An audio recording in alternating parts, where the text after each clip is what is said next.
Muito bem, estamos de volta e vamos direto da Grande São Paulo, nós vamos direto para Barcelona. Não vou falar com o Messi, seria uma honra, né? Mas nessa altura do campeonato, futebol é a coisa mais importante dentre as menos importantes. Até porque não tem mais futebol. Eu acho que está na base daquele filme da Sandra Dee e do Rock Hudson, Quando Setembro Vier. E vamos falar de um assunto muito mais importante, com uma médica brasileira anestesista lá de Barcelona. Geritza, que nome bonito, hein? Geritza Chagas de Alcântara. Oi, doutora Geritza, que prazer falar com a senhora. Aquele abraço aí em Barcelona, na Catalunha. Oi, tudo bom? Tudo bem.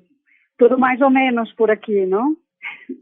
Então, eu queria que a senhora desse um panorama para a gente aí em Barcelona, depois informações sobre o Brasil, o que a Europa está falando, a Espanha. Como é que está a situação aí? Está diminuindo, está aumentando, está mais ou menos na intermediária? Então, como é que está a situação aí?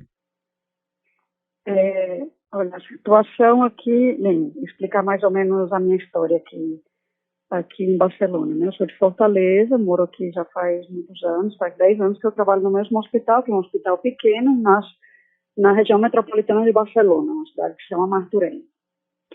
Então, esse hospital é um hospital que tem uma capacidade de uns 140 leitos de enfermaria. No meio de março, no dia 13 de março, aqui na Espanha foi decretado o estado de alerta. Nesse momento, a gente devia ter no hospital uns 30 pacientes já de coronavírus positivos. E em questão de menos de uma semana, esse número saltou a 140 pacientes. O hospital teve que aumentar a capacidade de camas, a gente teve que adaptar alguns espaços, como era o hospital dia, ou a sala de reabilitação, por exemplo, com camas para poder atender os pacientes que vinham com essa enfermidade. Chegou um momento que uns 100% dos pacientes internados no hospital eram pacientes de enfermos de coronavírus. Nada, foi desesperador. Agora, o panorama agora é de baixada, o panorama está bastante melhor. Mas a gente realmente sofreu um colapso total e absoluto do meu hospital, que é pequeno, e dos hospitais grandes, ainda mais, porque, claro, eram os hospitais de referência para tratar os pacientes. Ou seja, que a saúde toda aqui parou, toda, para tratar um tipo de paciente específico, que eram os pacientes do coronavírus. Olha, doutora Geritza, inicialmente, né, falou-se muito, é claro, na origem da coisa lá na China, depois a nossa preocupação aqui no Brasil, os Estados Unidos, de repente, batendo recordes, infelizmente, muito tristes, mas o mesmo acontecendo na Itália e aí na Espanha.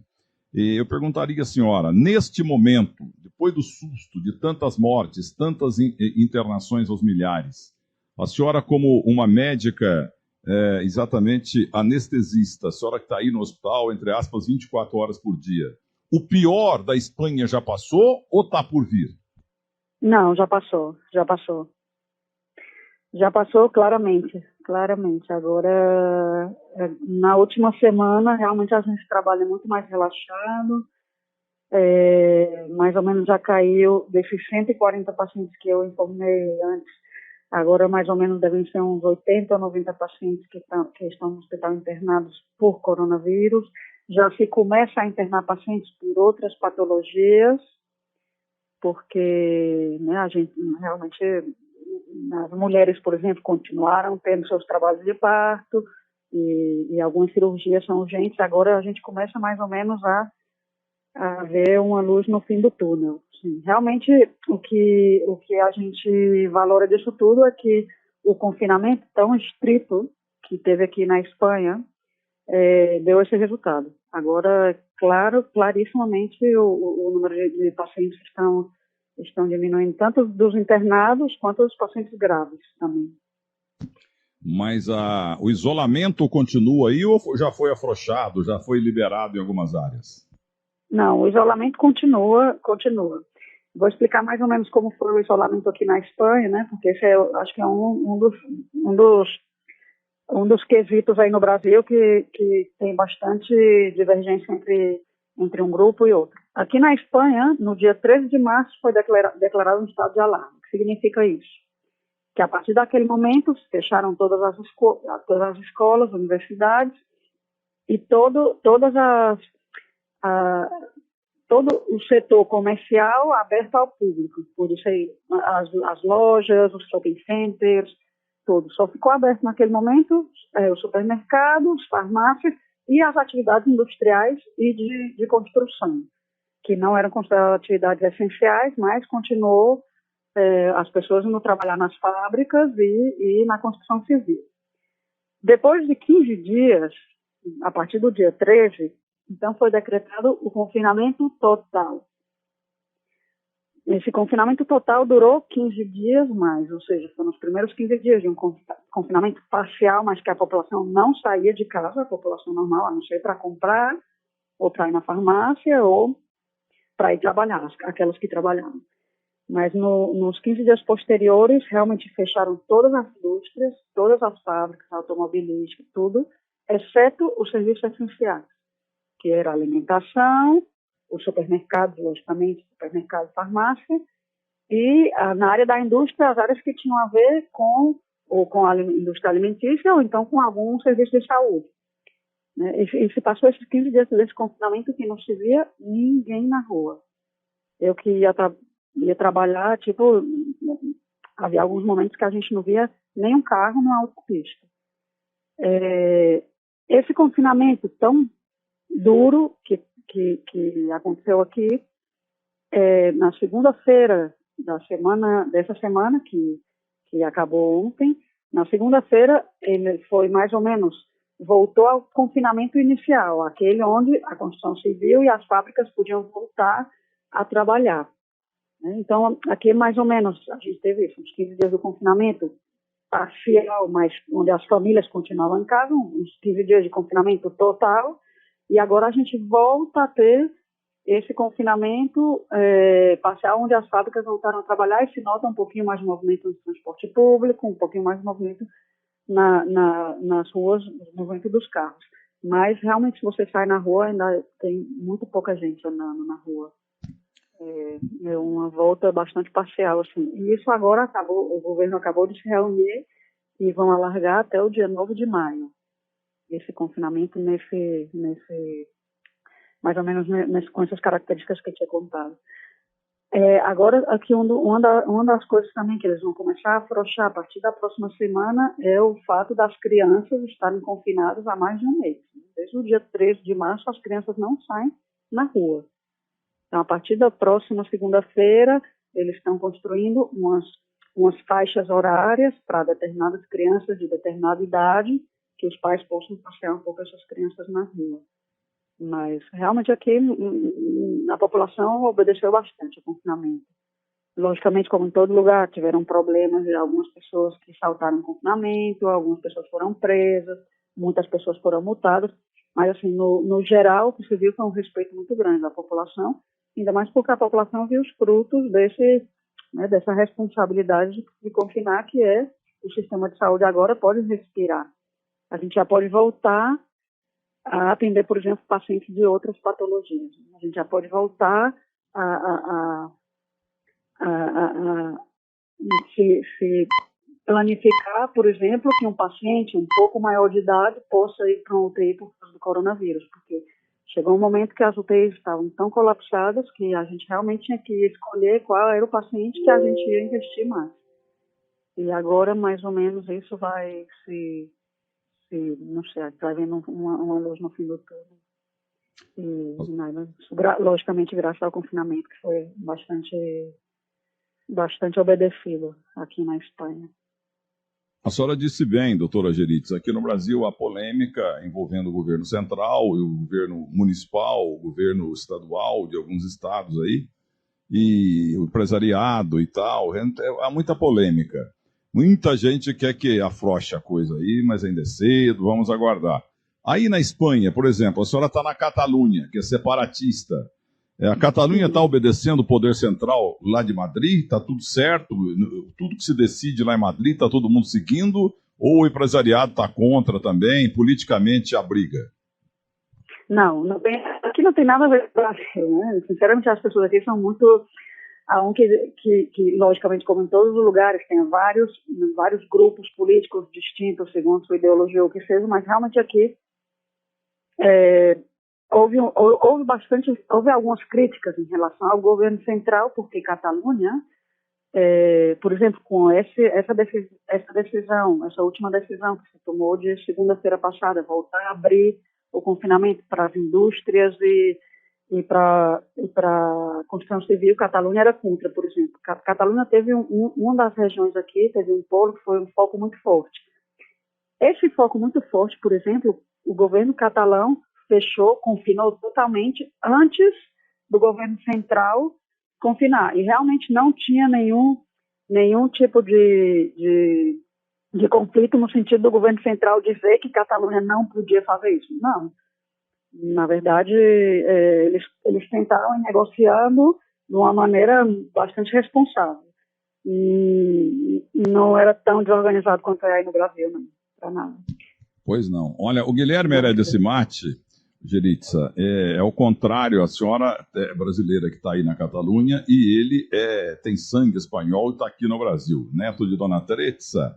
E a irmã da avó dele morreu outro dia aí na Espanha, vítima de coronavírus. Não é isso, Cimatti? Você pode fazer uma pergunta em catalão para ela se você quiser, viu? Não sei falar catalão não, Milton. Pois é, a irmã da minha avó, minha tia-avó, faleceu em Saragoça, que foi onde minha avó nasceu e meu avô também. Tudo bem, Geritza? Bom dia aqui no Brasil. Bom dia, Guilherme, bom dia. Como é que está funcionando a entrega de EPIs, né, de máscaras, de acessórios para poder evitar justamente a contaminação? Você teve algum tipo de problema com relação a isso nesse período, Geritza? Sim. Aqui, na verdade, eu acho que esse é um problema que existe no mundo inteiro, né? Eu tenho muitos amigos médicos nos Estados Unidos, por exemplo, lá que é o lugar que tem mais recursos, e é um pouco de problema eles também têm, não se compara com aqui. Mas então, aqui, como eu trabalho num hospital pequeno, que é um hospital comarcal, um hospital que não tem uma UTI, é um hospital que não era um hospital que estava no último escalão do tratamento dos pacientes com coronavírus. Então, a gente, no começo, teve muitos problemas com falta de equipamento de proteção individual, porque foi um problema que realmente não foi planificado. A gente não pensou que a epidemia aqui ia ser tão intensa como foi, nem a gente e nem os gestores dos hospitais. Então, na primeira semana que eu tive que começar a tratar com os pacientes, porque a gente, como anestesista no hospital, o que a gente fez, apesar de nosso hospital não ter uma UTI, mas chegou um momento que a gente tinha pacientes graves e não existia vaga em UTI. Então, a gente adaptou a sala de reanimação anestésica, colocou os ventiladores que estavam nos centros cirúrgicos, nessa sala de reanimação anestésica, adaptou como uma pequena UTI de intermédia, que era uma UTI entre, que a gente tinha que fazer uns procedimentos nos pacientes que já necessitavam uma intubação orotraqueal, uma conexão no aparelho de respiração artificial, mas ainda não tinha vaga na UTI de um hospital de referência. Então, esses primeiros pacientes que eu tive que tratar, que foi mais ou menos na semana do dia 18, por aí, a gente se protegia com saco de lixo. A gente cortava o saco de lixo como se fosse uma espécie de avental impermeável e se protegia com isso, porque realmente o hospital não disponibilizou, porque não tinha... Em realidade, o hospital tinha comprado, mas não chegava, porque o mundo inteiro estava procurando esse tipo de equipamento. Aqui na Espanha não era um lugar onde tinha fábricas dos equipamentos de proteção individual, então foi complicado. A gente conseguiu no hospital uma doação, que foi uma coisa assim, fora da instituição, a gente, o serviço de anestesia, a gente conseguiu uma doação com um amigo nosso, que tem uns conhecidos e tal, então isso durou uma semana só. Depois de uma semana a gente já tinha aquele macacão branco, todo protegido, a gente já conseguiu também doações de muita gente que fez com impressão em 3D essa espécie de tela, de pantalha, né, da proteção do rosto. E pronto. E máscaras, a gente tem que reaproveitar. As máscaras cirúrgicas, que são essas mais simples, não, né? A gente usa várias ao dia. Mas a máscara principal, que é essa, que aqui é a FPP3, que é uma máscara que tem o filtro e que aqui protege mais, a gente utilizava mais ou menos uma semana essa máscara. A gente tinha que colocar por cima dela uma máscara cirúrgica para poder tentar evitar que as gotículas dos pacientes contaminassem essa máscara, né? Mas realmente, apesar da exposição para o primeiro mundo, esse é um problema que existiu aqui, que existiu na França, que existiu na Itália, e eu acho que, não sei se nos países mais ricos como a Alemanha ou a Inglaterra, existe esse tipo de problema, mas realmente era por falta de previsão, entendeu? Não existia uma fabricação tão rápida quanto a necessidade de material. Doutora foi Geritza, melhorando, assim. Com o passar da semana, melhorou, né? Mas a gente sofreu, assim, com isso. agora, doutora Geritza, a senhora foi notícia aí, saiu para todo lado, tá na Rádio Bandeirantes, o Guilherme Simati estava me orientando. A senhora inventou uma espécie de um capuz de plástico que é muito mais eficiente para bloquear o vírus do que a própria máscara? A senhora que inventou isso? Não. A gente, aqui o equipamento de proteção individual, esse que é como se fosse uma pantalha, não sei nem como se fala isso em português. Esse que tem gente que faz de metacrilato, que é para proteger todo o rosto. Isso teve aqui uma rede de pessoas na Catalunha que trabalhavam com impressora 3D e que fizeram e distribuíram em vários hospitais e fizeram doações, realmente. Uma das coisas que eu me impressiono aí no Brasil, eu tenho muitos amigos médicos, é que os médicos estão todos comprando esse material. Aqui não, aqui a gente recebeu muita doação de pessoas físicas ou de algumas pequenas empresas que já trabalhavam com impressão 3D. Quase todas as coisas que a gente recebeu aqui, se não foi a instituição que ofereceu para a gente, foi realmente doações de terceiros. A gente não teve que comprar nada. Entendeu? A gente, como médico, não teve que comprar nada para poder se proteger. Mas não foi eu que inventei, não.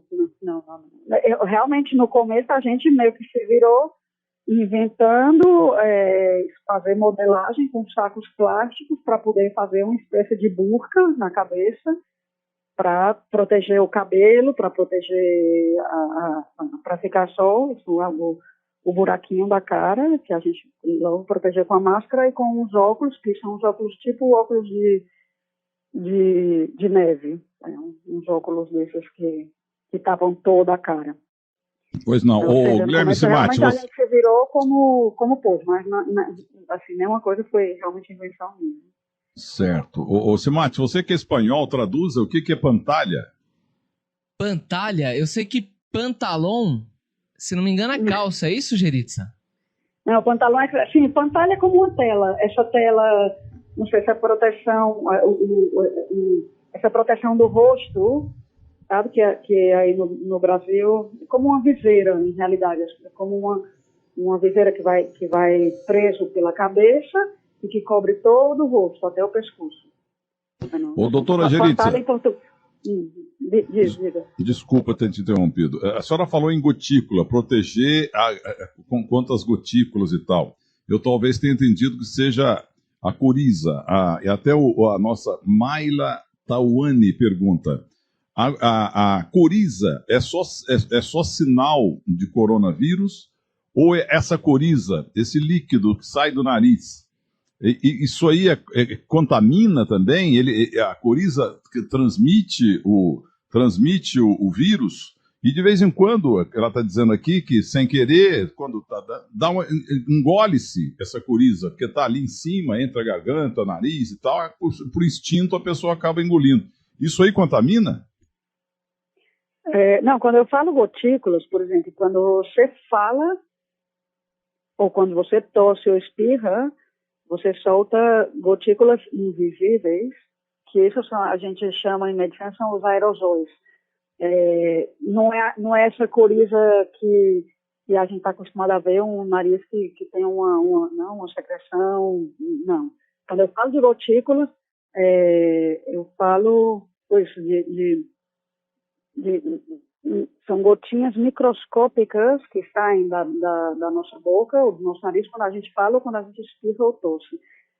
Mas realmente, se uma pessoa tem coronavírus, essa coriza, e também tem, por exemplo, um pouco de coriza, isso realmente contamina. Por isso, a importância de lavar sempre as mãos, por isso a importância de tentar não tocar a cara e de ter essa obsessão por lavar as mãos, né? Porque qualquer secreção que saia da sua boca ou do seu nariz de um paciente que tem o coronavírus, são secreções que também têm uma grande possibilidade de conter o vírus, e isso contamina.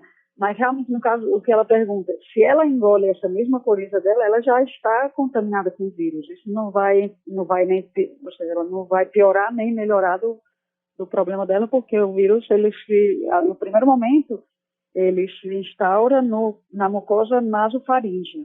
É a parte de quando a pessoa respira um ar, ou então quando toca a boca ou toca o nariz com uma mão que está contaminada, pois a tendência do vírus é se instaurar nessa mucosa nasal, da nasofaringe e da garganta, né, da parte mais posterior da garganta e do nariz. Quando é que os pacientes, quando estão mais sintomáticos e pioram, é quando essa infecção já baixa para os pulmões, né, que é quando apresenta a inflamação dos pulmões e tal, que passa com uma minoria de pacientes. Na realidade, a maior parte dos pacientes que são positivos para o coronavírus não apresentam a pneumonia. Alguns pacientes apresentam, que são os que estão internados no hospital. Mas a grande maioria dos pacientes que têm coronavírus e que são positivos não tem esses sintomas de falta de ar ou de pneumonia, de uma tosse muito... na verdade, assim, esse é um vírus muito desconhecido, que tem muitas formas de apresentação. A gente teve os primeiros companheiros no hospital que se infectaram, muita gente no hospital se infectou, muitos trabalhadores. Aqui na Espanha é um dos países que tem um índice de profissionais da saúde infectados mais alto, né, que está documentado como mais alta. E muitos desses colegas nossos ficaram em quarentena uns 15 dias ou 20, até que negativaram o exame, e alguns deles não sentiram absolutamente nada. Nada. Né? E, enquanto isso, tem outros, pois, que tem um desfecho fatalítico. E tem os pacientes, quando vão para a UTI, são os pacientes que realmente estão muito graves. Ô, doutora... Claro, como tem tanta gente contaminada, então acaba tendo uma quantidade de pacientes graves muito grande, que é isso que a gente tenta frear com o confinamento.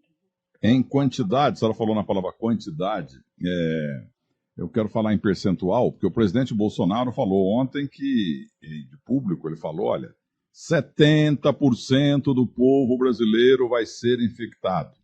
Temos aqui um prefeito da cidade do interior de São Paulo, de Limeira, acho que ele é médico, ele falou 100% do povo brasileiro será infectado.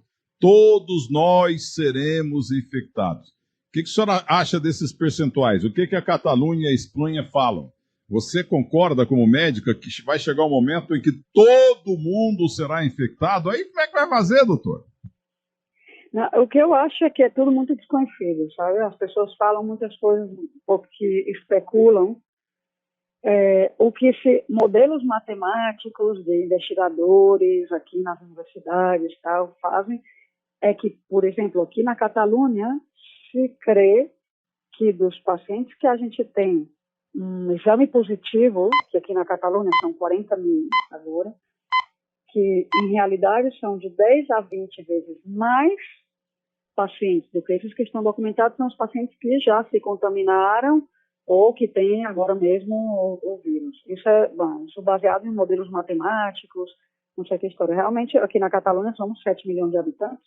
Nós temos 800 mil, por exemplo, é o que prevê os modelos matemáticos que estejam contaminados.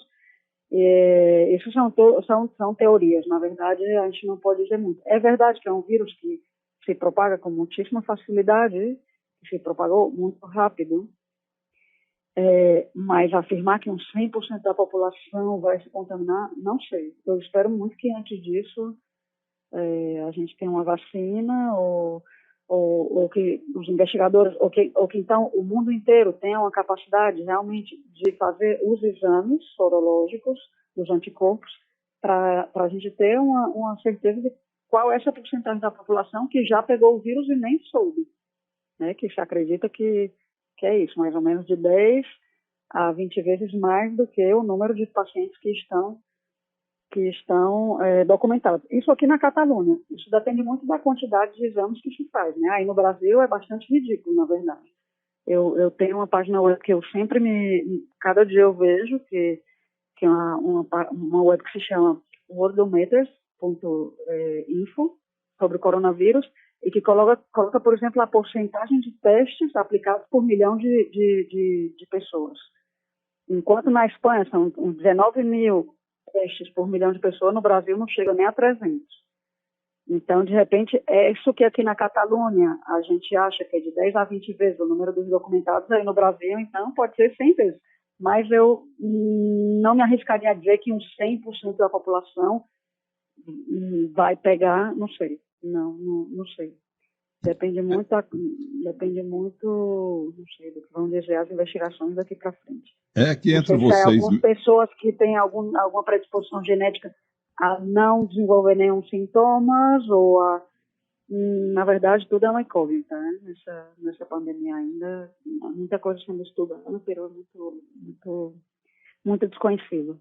Viu, doutora? Porque nesse mundo médico maravilhoso, né? Vocês são os grandes heróis, os enfermeiros, está todo mundo em contato direto com infectados no mundo inteiro, está morrendo muito enfermeiro, enfermeira, motoristas de hospitais, quer dizer, os trabalhadores dos hospitais, a higienização dos hospitais, entendeu? Os médicos dos hospitais do mundo. Mas, ao mesmo tempo, essa figura maravilhosa que é o médico, está havendo entre vocês, médicos e cientistas do mundo inteiro, uma disputa maravilhosa de uma Copa do Mundo da cura, da Copa do Mundo da vacina. Todos os países, todos estão aí com seus grandes gênios estudando cedo, à tarde, à noite, para ver quem é que vai descobrir, graças a Deus, esse antídoto, esse matador desse vírus invencível. Como ser humano, nós temos grandes gênios no planeta. Vai aparecer um Einstein na saúde aí, entendeu? Um novo Albert Sabin, que inventou a vacina contra a poliomielite, porque temos milhões de pessoas que andaram e andam graças a ele. Então, aí na Europa, vocês comentam sobre isso também. Os grandes laboratórios, o grupo EMS da cidade de Hortolândia também publicou até um remédio que ele aposta também nele e tal. E eu queria saber da senhora o que a Europa fala a respeito desse novo Einstein da saúde que pode aparecer, de repente, de algum canto do mundo. Por favor, como é que está esse mundo médico europeu também, falo europeu porque a senhora está aí, na luta contra o coronavírus, da vacina e da cura? Aqui, não, eu acho que como você comentava, eu acho que todos os países mais desenvolvidos no âmbito da investigação têm tanto laboratórios privados quanto o serviço público de investigação pública também muito involucrada em tentar descobrir não só uma vacina, mas uma medicação que seja também eficaz, ou incluso o tratamento que seja mais eficaz, que não necessariamente é um antiviral.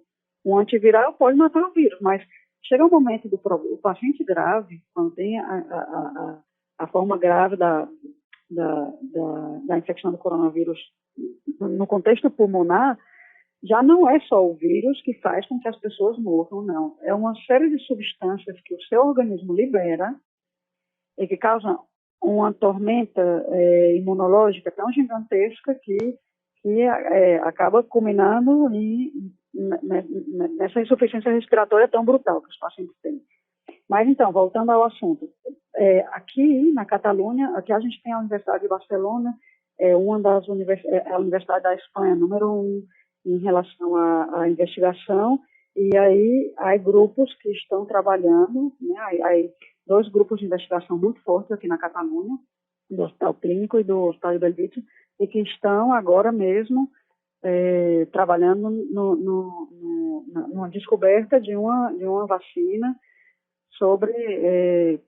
para tentar. Mas, claro, toda essa investigação também não seria para esse ano. Eles sempre deixam muito claro que há muitas fases, né, da investigação de uma vacina que tem que, até que chegue a ser aprovada e que essa vacina possa ser aplicada na população, não é do dia para a noite, então se acredita que isso possa demorar um pouquinho, mas existem, não só aqui na Espanha, aqui na Catalunha é bastante ponteira nesse sentido, mas principalmente na Alemanha também, que é um lugar onde a investigação realmente tem muita inversão de dinheiro e acho que cedo ou tarde deve sair alguma novidade, e sem falar nos Estados Unidos e na China, né? A China é uma grande potência, né? Ainda que todo mundo seja um pouco reticente, se a China devia ter feito ou isso ou aquilo, né? Tem muita reticência em relação à China, porque a China é comunista, ou por isso ou por aquilo, mas a China tem grandes investigadores, na realidade é um país bastante organizado, né? Eu realmente fiquei impressionada com algumas coisas que eu vi sobre investigação e coisas na China, porque realmente eles são bastante de ponta. Mas teria nascido tudo lá, né? Que se eles arrumaram essa encrenca aí, que eles resolvam. Mas é verdade que o mundo inteiro está lutando, a senhora foi muito clara, os outros cientistas aqui no Brasil, médicos, sempre dizem, vai demorar, estamos estudando e tal. Estava falando outro dia com o grande Luiz Borgonov lá em Campinas. Se demorar muito, não vai sobrar ninguém para ver como é que foi o jogo, entendeu? Vamos à penúltima pergunta, a doutora Geritza Chagas de Alcântara, médica anestesista lá de Barcelona, na Catalunha. Meu caro Guilherme Heredia Cimatti, o produtor do Brasil. Doutora Geritza, a gente vê no Brasil, graças a Deus, pelo menos por enquanto, poucos hospitais sobrecarregados ao extremo, né, com mais de 100% de lotação, até por conta dessa restrição toda ter sido adotada muito cedo, né? A gente está colhendo os frutos de não estar tão ruim assim como poderia estar. Qual é a imagem de um médico, de um enfermeiro, num hospital que opera com muito mais gente do que a capacidade que tem? Aqui a gente trabalhou sob um estresse psicológico tão gigantesco, a gente passou tipo uns 15 ou 20 dias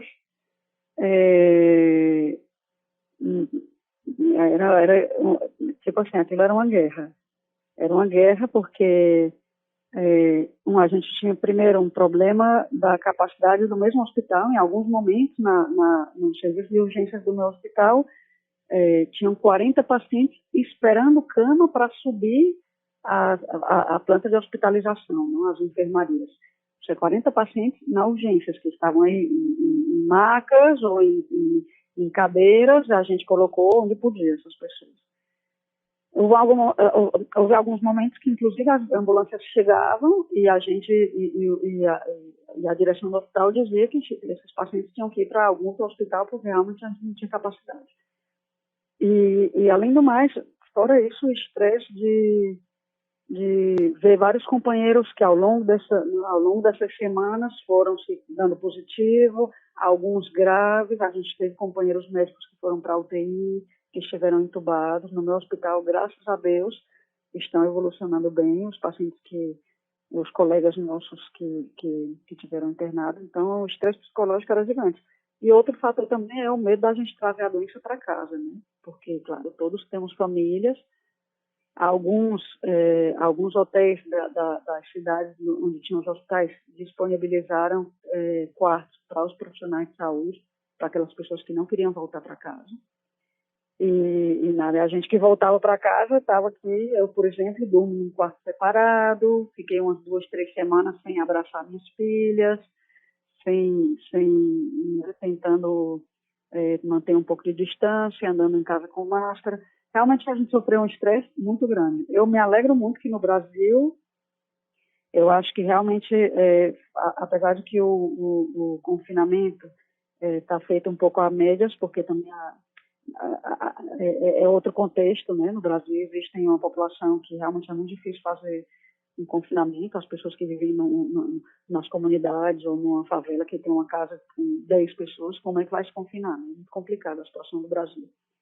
Mas eu acho que o Brasil tomou essa decisão, principalmente os governadores, de um confinamento precoce, e eu acho que isso também pode estar dando um pouco de margem. Eu tenho que dizer uma coisa também, que no Ceará, que é o meu estado, Eu tenho contato com muitos colegas médicos. O secretário de Saúde do Ceará foi um professor meu. E na rede pública de saúde do Ceará já está a ponto de se colapsar. Então, eles já têm um plano de contingência, que é mais ou menos o que a gente fez aqui. Aqui, o número de vagas de UTI, por exemplo, na Catalunha, se triplicaram graças aos anestesistas que transformamos as nossas salas de reanimação e os nossos centros cirúrgicos em camas de UTI. E esse é o plano que eu acho que, por exemplo, em Fortaleza, agora é o plano B, começar a transformar outras áreas do hospital que não eram UTI em leitos de UTI, porque realmente já começa a ter necessidade. Vamos ver como é que fica os outros estados do Brasil. Não, e Amazonas, então? A coisa está feia lá no teu estado, Ceará, terra do meu querido Vozão, Ceará Sporting Clube, e lá no Amazonas também a coisa está muito complicada. A coisa vai complicar mesmo. Falava com o Sérgio do Carmo Jorge, grande médico brasileiro aqui do Sírio-Libanês, que teve positivo, testou positivo, acabou escapando e tal, graças a Deus, e tomara que todo mundo escape, mas está realmente muito difícil. O que nós temos é pouca testagem no Brasil. E milhares de testes feitos, não sei por que diabo não sai o resultado. Entendeu? Então tem gente que está infectada, que fez o teste e não sabe ainda, e continua circulando aí. Agora, doutora... Tem uma coisa no Brasil que é estranha, por exemplo, amigas minhas médicas que eu tenho contato com elas, fizeram o exame, e o exame sai depois de 10 dias. Isso é inadmissível. Como é que pode? Você estar 10 dias esperando para saber se você tem ou não que se proteger mais ou menos. Não sei, tem uma certa incongruência aí no Brasil que não sei, não consigo entender muito bem. Não, doutora, 10 dias é muito pouco. Tem gente esperando aí há 25, 30, 40, 50 dias, até quase 2 meses já. Mas é o seguinte, aqui no Brasil, o mundo inteiro, né? Eu falei muito aqui nas minhas rádios todas no Grupo Bandeirantes, na Rede Bandeirantes Televisão. Eu falei o seguinte, o mundo inteiro, o planeta inteiro, o planeta está no mundo da Lua. E tinha que ser mesmo um astronauta para chegar com uma notícia tão alvissareira dessa, segundo a qual descobriu-se um remédio com 94% de chances de curar qualquer um do coronavírus. Mas espero que não seja isso aí mais uma história de ET.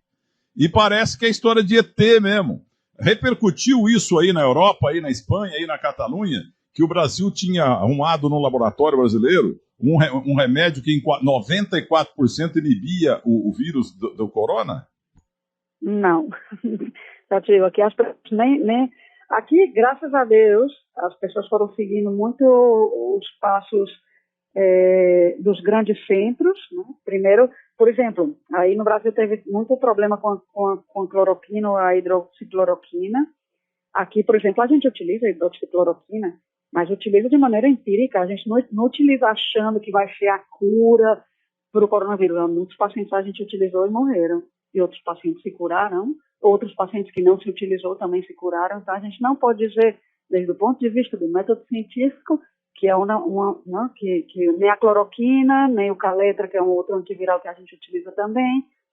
E na verdade, a gente foi aprendendo a lidar com essa doença de acordo com a evolução dos pacientes. Mas a gente aqui, realmente, essa notícia do Brasil não teve nenhuma repercussão. Nenhuma. Infelizmente, parece que houve realmente uma história de ET. Lindo filme, mas inverossímil. Doutora Geritza, afinal, a senhora é de Fortaleza, e qual é que é o seu time lá? É o Ceará, é o Ferroviário, o Ferrim, ou é o Fortaleza do Rogério Ceni? Eu nunca torci para futebol, imagina. As pessoas aqui dizem que eu sou uma falsa brasileira.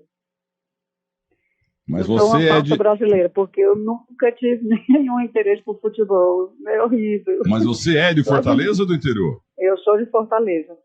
Sou de Fortaleza, mas eu nunca fui num estádio lá. E eu sou cidadão fortalezense. Não, o Ceará e o Fortaleza, né? Mas o Ceará e o Fortaleza são os times, os carros-chefes, mas eu não tenho preferência por nenhum. A primeira vez que eu vejo alguém com esse nome, Geritza, e achei muito bonito. Doutora Geritza Chagas de Alcântara, médica anestesista brasileira de Fortaleza, lá em Barcelona, na Catalunha. Dá um abraço no Messi e nos jogadores brasileiros aí também. Espero que todos também escapem. Um grande abraço, doutora. A senhora é muito clara e muito competente. Muito obrigado pela oportunidade. Vamos ver se as coisas no Brasil não chegam no ponto que chegaram aqui, porque foi muito duro, né? Agora a gente está melhor, mas foi muito duro e a gente espera que aí no Brasil se possa resolver com mais leveza tudo. Sem dúvida, doutora. Muito obrigado.